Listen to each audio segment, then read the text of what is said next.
السلام علیکم ورحمۃ اللہ تعالی وبرکاتہ۔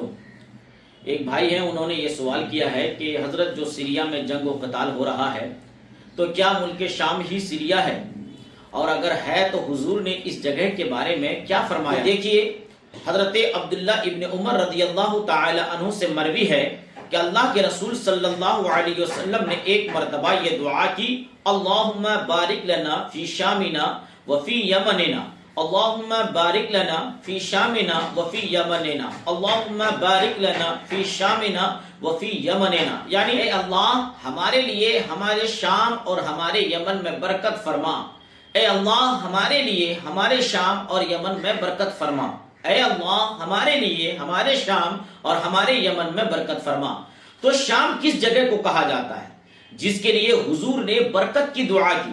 تو آج کی اس ویڈیو میں ہم انہی چیزوں کو پیش کریں گے اور آپ کو یہ بتائیں گے کہ کیا قرآن میں اس کا ذکر آیا ہے یا نہیں آیا ہے۔ تو کیا یہ سیریا ملک شام ہی کو کہا جاتا ہے یا نہیں؟ اس کا جواب ہے جی ہاں، سیریا ہی کو ملک شام کہا جاتا ہے، جس کا ذکر قرآن میں بھی ہے، جس کا ذکر حدیثوں میں بھی ہے۔ جس زمین کے لیے حضور نے برکت کی دعائیں کی اس جگہ کو ملک شام ہی کہا جاتا ہے، اور ملک شام کا جو حصہ ہے وہ صرف اور صرف سیریا ہی نہیں ہے۔ اس سے مراد سیریا، فلسطین اور اردن اور لبنان اور ترکی کا ایک علاقہ، ان تمام کو ملا کر شام کہا جاتا ہے۔ وہ شام جس کا ذکر حدیث میں ہے، یہ بہت برکت والی جگہ ہے۔ اللہ کے نبی صلی اللہ علیہ وسلم نے اس کی بڑی فضیلت بیان فرمائی۔ تو قرآن سے، احادیث مبارکہ سے آپ اس کی فضیلت سن لیں تاکہ آپ لوگوں کو بھی پتا چل جائے۔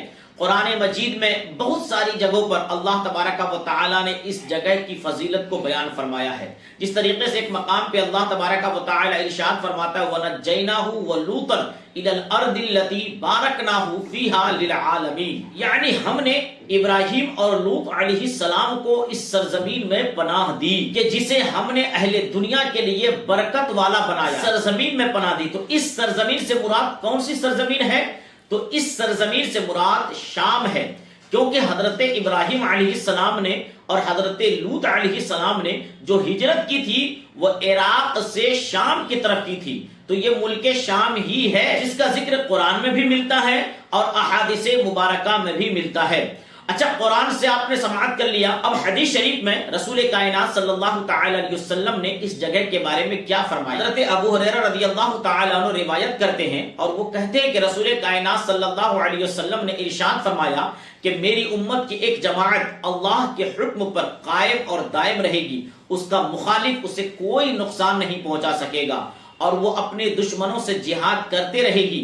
جب کبھی ایک لڑائی ختم ہوگی تو دوسری جنگ شروع ہو جائے گی۔ اللہ تعالی لوگوں کے دلوں کو راہ راست سے ہٹاتا رہے تاکہ ان سے مال غنیمت کے ذریعے ان کو رزق دیتا رہے، یہاں تک کہ قیامت آ جائے، گویا کہ وہ اندھیری رات کے ٹکڑے ٹکڑے ہوں گے۔ اس وجہ سے وہ گھبرا جائیں گے حتیٰ کہ وہ چھوٹی چھوٹی زریں پہنیں گے۔ اور رسول کائنات صلی اللہ علیہ وسلم نے ارشاد فرمایا کہ یہ اہل شام ہیں۔ اس کے بعد سرکار نے شام کی طرف زمین کو کریدا یعنی لکیر کھینچی، اور راوی کہتے ہیں کہ ایسی زبردست طریقے سے حضور نے لکیر کھینچی کہ حضور کو تکلیف بھی ہوئی۔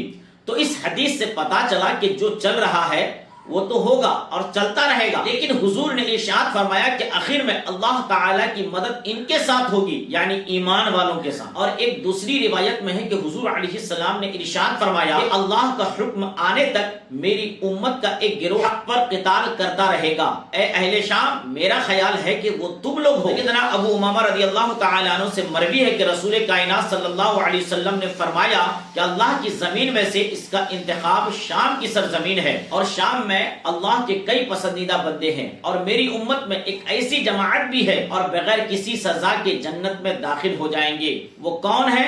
اہل شام۔ حضرت زید بن ثابت رضی اللہ تعالی عنہ روایت کرتے ہیں کہ رسول اللہ صلی اللہ علیہ وسلم نے ارشاد فرمایا شام کے لیے خوشخبری ہے، رحمان کے فرشتوں نے اس پر اپنے پر پھیلا رکھے ہیں۔ لیکن یہ یاد رکھیں کہ شام سے مراد صرف سیریا ہی نہیں ہے بلکہ شام سے مراد وہ پورا ایریا ہے جس کا ذکر میں نے شروع میں کیا تھا، اور جو حدیث میں نے شروع میں بیان کی تھی وہ پوری حدیث سن لیں۔ حضرت عبداللہ ابن عمر رضی اللہ تعالیٰ عنہ سے مروی ہے کہ رسول کائنات صلی اللہ علیہ وسلم نے ایک مرتبہ یہ دعا کی تھی، اللہم بارک لنا فی شامنا وفی یمننا، یعنی اے اللہ ہمارے لیے ہمارے شام اور ہمارے یمن میں برکت فرما۔